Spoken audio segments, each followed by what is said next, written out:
Assalamualaikum warahmatullahi wabarakatuh. Alhamdulillahi rabbil alamin.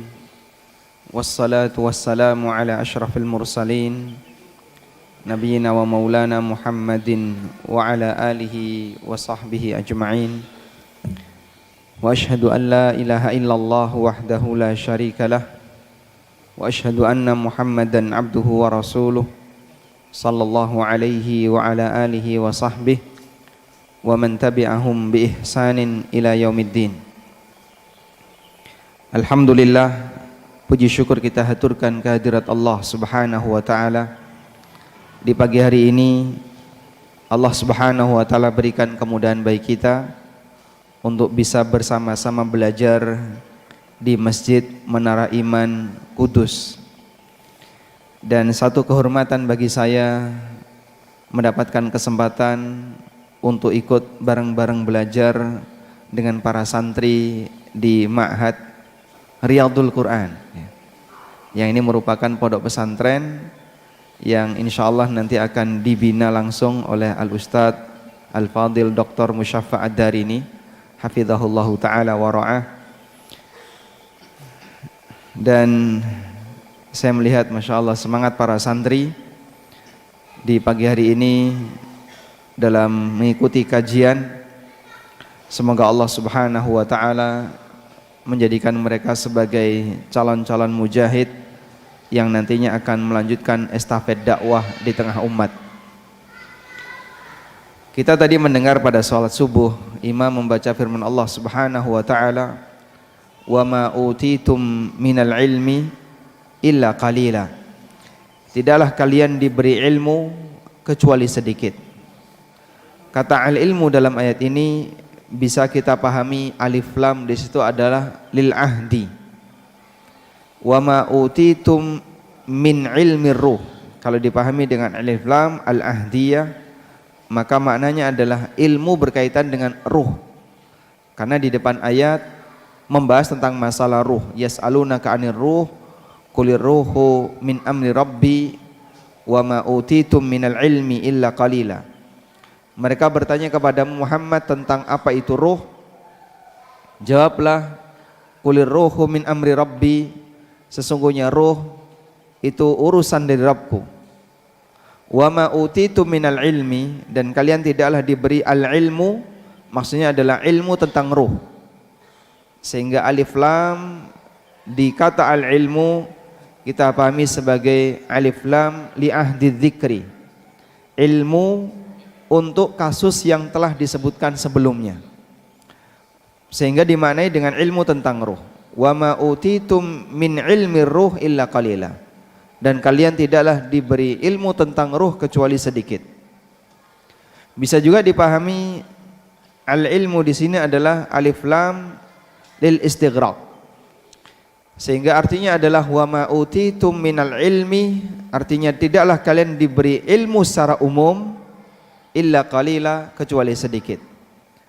Karena masing-masing hamba ketika dilahirkan dari rahim ibunya dalam kondisi nol, tidak tahu apapun. Wallahu akhrajakum min butuni ummahatikum la ta'lamuna syai'a. Allah mengeluarkan kalian dari rahim ibu kalian la ta'lamuna syai'a, dalam keadaan kalian tidak mengetahui apapun, baik berkaitan dengan urusan dunia maupun berkaitan dengan masalah agama. Sehingga kita semuanya manusia di muka bumi ini, ulama'uhum wa awamuhum, baik yang ulama maupun orang awam, semuanya dimulai dari kondisi yang sama, dari kondisi nol. Lalu Allah ajarkan kepada mereka berbagai macam ilmu sesuai dengan yang Allah berikan kepadanya. Ada yang diberi ilmu dunia, ada yang diberi ilmu agama, dan ada yang dikasih dua-duanya sesuai dengan apa yang Allah kehendaki. Maka kita dan Imam Syafi'i mulainya sama. Sama-sama dimulai dari nol. Kita dan Syekhul Islam Ibnu Taimiyah dimulai dari kondisi yang sama. Kita dan Imam Ahmad, Imam Bukhari dan para ulama yang lainnya dimulai dari kondisi yang sama. Semuanya dimulai dari nol. Namun ada orang yang melajunya lebih cepat dalam masalah ilmu. Dan ada yang jalan di tempat, ada yang bahkan mundur sesuai dengan kondisi yang Allah jadikan untuk kita. Sehingga jamaah yang dimuliakan Allah Subhanahu wa taala, di saat kita dalam posisi sedang belajar bersama seperti ini, dengan aneka ragam usia, ya, ada yang jenggotnya sudah putih sekali, ya, ada yang belum balik. Yang belum balik ada nggak? Santri yang belum balik angkat tangan. Coba santri yang belum sunat ada nggak? Nggak ada. Semuanya sudah balik ya. Perlu dibuktikan nggak itu? Nggak perlu. Ada yang belum balik, ada yang masih kelas 7, ada yang masih anak-anak, dan di antara kita ada yang sudah sepuh usia 60-an tahun ke atas. Kita waktu lahir mulainya sama-sama dimulai dari nol.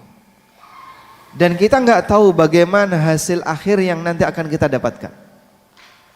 Ada yang melaju cepat sehingga dia tahu banyak hal, Allah kasih banyak ilmu kepadanya. Ada yang perkembangannya lambat sehingga meskipun dia sudah di usia lanjut, di usia 60 tahun, yang diketahui nggak bertambah-tambah, hanya itu-itu saja. Makanya jamaah di belakang Allah, bagian ini menyadarkan kepada kita bahwa ilmu itu murni anugerah dari Allah. Allah kasih kepada para hambanya sesuai dengan apa yang dia kehendaki, dan proses belajar yang kita lakukan itu seperti ketika kita mencari rizki. Ada orang yang bekerja cukup lama tapi pendapatannya sedikit. Ada yang bekerja dalam waktu yang lebih pendek, pendapatannya banyak. Sehingga sama-sama bekerja, ada yang jadi kaya dan ada yang tetap jalan di tempat. Seperti itulah kondisi Allah Subhanahu wa taala. Allah membagikan ilmu kepada para hambanya sebagaimana Allah membagikan rizki kepada para hambanya. Sehingga di saat kita hadir dalam majelis ilmu, hakikatnya kita sedang bekerja untuk mendulang manfaat yang ingin kita dapatkan. Maka ada yang diberi oleh Allah jumlah banyak sesuai dengan apa yang Allah kehendaki, dan ada yang enggak dapat apa-apa. Karena itu dukung kegiatan seperti ini dengan banyak berdoa kepada Allah, memohon taufik dan tambahan ilmu darinya. Sebagaimana Allah firmankan dalam Al-Quran, wa qur rabbi zidni ilma. Ucapkanlah Rabbi zidni ilma, ya Allah tambahkanlah ilmu untukku.